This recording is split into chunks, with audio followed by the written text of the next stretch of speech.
à tous et bienvenue dans mes petits papiers. Je suis Judith, je suis démonstratrice Stampin' Up près de Lille et aujourd'hui je viens vous présenter le tuto vidéo de la carte que j'ai réalisé avec mes invités pendant mon atelier en ligne de mercredi. C'est une carte à secouer.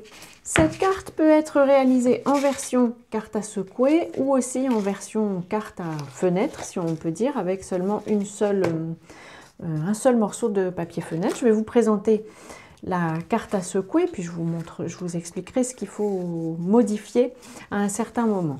Pour les fournitures, il vous faudra une base de carte. J'ai choisi la même ouverture, mais vous pourriez changer. Donc ma carte mesure 10 cm et demi sur 29,7, pliée à 14,85.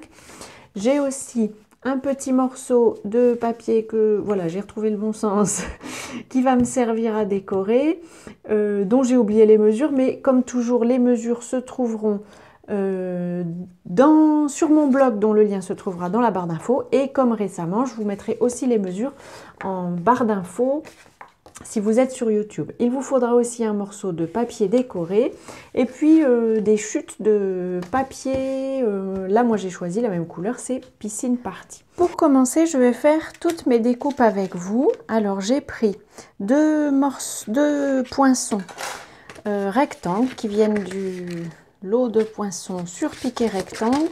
Alors, si je vous montre les rectangles en question, donc vous voyez, j'ai pris ceux qui viennent d'ici, donc c'est le deuxième et le troisième. Je vais d'abord utiliser le plus petit, donc le deuxième, pour faire une fenêtre dans ma carte. Je vais me positionner comme ceci pour que vous puissiez voir. Alors là, je vais le faire à vue de nez, j'espère que je serai droite. Il suffit de positionner votre poinçon. Le plus compliqué, c'est qu'il soit bien sage. D'habitude, je mets un morceau de masking tape, mais là, je n'en ai pas pris. Et je n'ai pas le courage de redescendre en chercher. Je fais mes vidéos à l'étage. Voilà. Et donc, je passe ma carte dans la Big Shot. Enfin, c'est plus une Big Shot, c'est la machine de découpe que je trouve bien pratique. J'aime bien elle est très confortable à utiliser. C'est assez étrange à dire, mais pourtant, c'est vraiment le sentiment qu'elle me donne. Donc là, j'ai fait ma première fenêtre. Pour faire le cadre comme celui que vous voyez là, je vais le faire deux fois. Je le ferai une fois avec vous, puis pour pas vous ennuyer, je ferai la deuxième hors caméra. En fait, je positionne mes deux poinçons, le deuxième et le troisième. Le plus compliqué, c'est de s'assurer que on est bien, qu'ils soient bien à égale distance l'un de l'autre, pour qu'on ait une bordure régulière. Donc là, je pousse mes plaques et je peux découper. A priori, un seul passage devrait suffire. Je vais vérifier. Mais oui, et donc voilà, j'obtiens un petit rectangle qui pourra bien me servir pour autre chose et une bordure. Je vais faire la deuxième plus tard hors caméra. Et puis j'ai pris aussi du papier fenêtre que Stampin' Up vend. Vous pourriez aussi prendre, si vous en trouvez, un morceau de papier en plastique comme ça, avec un paquet de pâtes ou des choses comme ça. Et là j'ai pris par contre le plus grand rectangle. Là j'ai pas besoin de me casser la tête avec l'équilibre. Donc là ça fait du bruit, c'est normal. Ça veut dire que le poinçon est en train de passer à travers l'épaisseur du papier fenêtre. Je préfère le découper comme ça, surtout pour ce projet, parce que comme ça, je suis certaine d'avoir les bonnes mesures. Je vous récapitule donc le matériel que nous avons préparé, que nous avons découpé. Une fenêtre dans la base de carte, avec le plus petit rectangle. Deux fenêtres en papier fenêtre, du coup, oui, avec le plus grand rectangle, et deux bordures avec les deux rectangles en même temps. Je vais commencer par coller une fenêtre.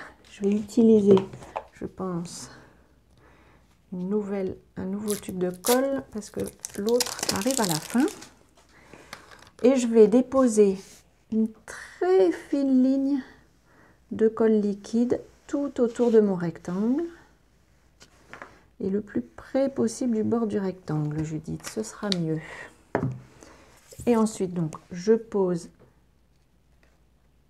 mon rectangle comme ceci. Pour que ce soit plus joli à l'intérieur, je vais déposer aussi une bordure, comme je le ferai après à l'intérieur.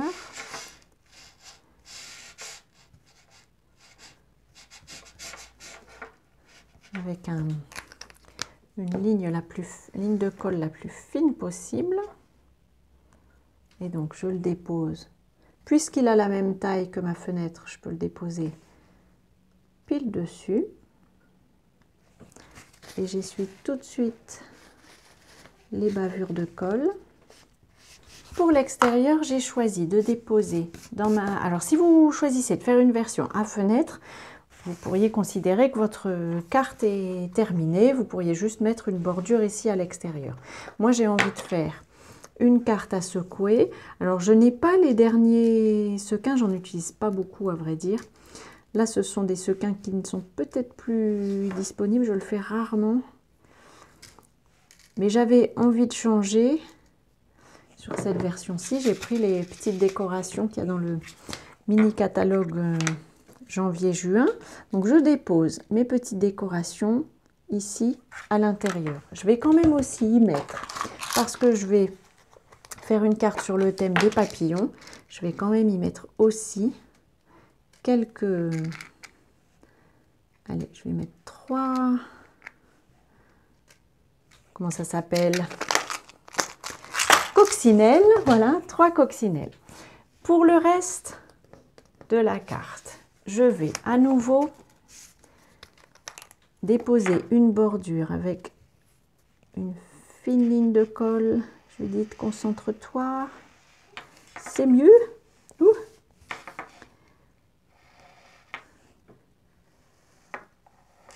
Voilà. Et ce morceau, je vais le mettre sur ma deuxième fenêtre, à nouveau, puisqu'il a été découpé avec le même poinçon, ils ont exactement la même taille. Je les laisse prendre comme ceci sur le côté. De l'autre côté de ma fenêtre, donc là j'ai la bordure qui est en dessous, je vais disposer, alors ça c'est les bandes adhésives 3D, donc c'est une sorte de Stampin' Dimensional, mais en ligne, si on peut dire. Et puis je fais tout le tour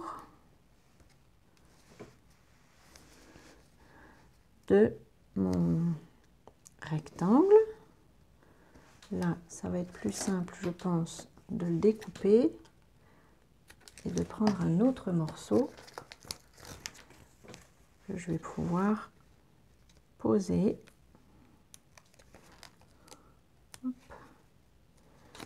Et à nouveau découper. Alors, si vos petites décorations pour l'intérieur de votre fenêtre sont vraiment petites, le plus possible, mettez-vous le plus possible près des bords précédents. En fait, évitez le plus possible d'avoir un trou dans votre mousse. Avec mes sequins à l'intérieur, je vais pouvoir enlever la protection et en fait ce que je vais faire, là j'avais 2 morceaux donc j'en ai enlevé un complètement et l'autre je vais juste le laisser sorti, pardon. Et puis je dépose ma fenêtre bien au milieu comme ceci et puis je peux tirer sur la languette et ma fenêtre est collée. Pour la décoration du reste de la façade de ma carte, j'ai déjà déposé un souhait sur mon fond piscine party. Je vais aussi, donc je l'ai déposé, je l'ai fait en ton sur ton, piscine party sur piscine party. Là j'ai pris, c'est la couleur rose, j'ai pris fleur de cerisier. Je vais tamponner 2 fois mon duo de papillons que je vais pouvoir perforer d'un coup avec la perforatrice papillon en duo. Donc je fais comme vous m'avez déjà vu faire.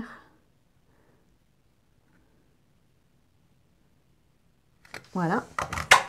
Et les papillons s'envolent. Et puis une deuxième fois.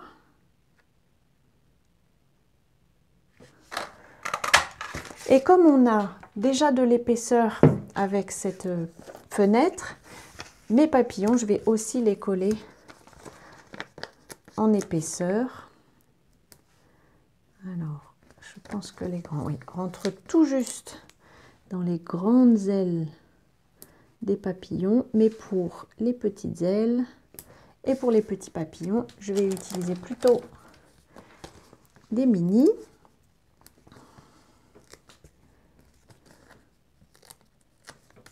Hop. Et la même chose ici, peut-être les mettre hop, directement comme ça. Je vais les coller un peu comme un envol. J'avais envie de faire une sorte de petit contraste avec des papillons blancs sur un fond bleu. Donc là, c'est vraiment au hasard pour faire une sorte de nuée. C'est une petite nuée hein, de papillons. Hop. Ça pourra dépasser un tout petit peu. Allez, je mets celui-ci ici et il dépasse un tout petit peu puisque de toute façon il y aura la place. Je vais coller ce morceau-ci sur le devant. Comme ceci. Voilà. Et pour le morceau de papier décoré dont je vous avais parlé au début, en fait, l'objectif c'est de le poser ici derrière. Alors il mesure un tout petit bout en moins, 1/2 centimètre, il me semble, que la hauteur de la carte. Je vais le poser avec du stamp pencil, de l'adhésif, c'est scellé. Alors je le dépose à vue de nez avec une largeur un peu égale à la différence sur les côtés, mais c'est pas grave si c'est un peu différent. Et voilà, on a des petits papillons, les sequins. Alors l'intérêt aussi des petites coccinelles, c'est que ce sont des coccinelles qui sont un petit peu plus lourdes, ce sont des décorations qui sont un petit peu plus lourdes que les sequins. Ça permet que si des sequins restent collés sur un côté, en secouant un petit peu, les coccinelles vont aller les chatouiller et en général les décoller. Voilà, j'espère que ce nouveau projet vous aura inspiré. Je vous représente ce que j'ai utilisé comme fourniture. Si c'est le cas, envoyez-moi vos versions. Et puis, avant notre prochaine rencontre créative, bien entendu, comme toujours, je vous embrasse.